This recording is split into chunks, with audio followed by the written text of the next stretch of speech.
হয়ে যায়। তো আজকে মানুষের ক্যান্সার কেন হচ্ছে, বা এই যে এত জিনিস কেন হচ্ছে, দেখবেন ছোট একটা কোনো ফুসকুড়ি হয়ে গেছিলো, ওটাকে সঠিক ট্রিটমেন্ট না করার জন্য আমরা একটু বেশি ডাক্তারের থেকেও আমরা বেশি এখনকার মানুষ বেশি বোঝে। এই জন্য কি হয়, আমরা বেশি গুরুত্ব দিই না, কোনো ছোটোখাটো জিনিসগুলো গুরুত্ব দিই না। ওখান থেকে যখন বড় আকার ধারণ করে যেটাকে আমাদের মানে শেষ করার মতো বা ওকে থাপানোর মতো কোনো ক্ষমতা থাকে না, সেই সময় আমরা ছোটাছুটি করে বড় বড় জায়গায়।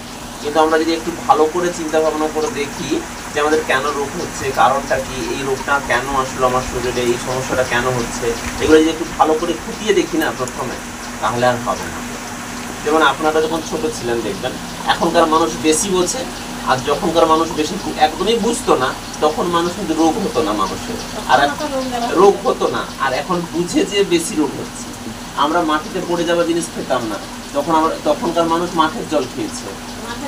আমরা তো পুকুরের জলে এখন স্নান করতে পারি, র্যাশ বেরিয়ে যায়।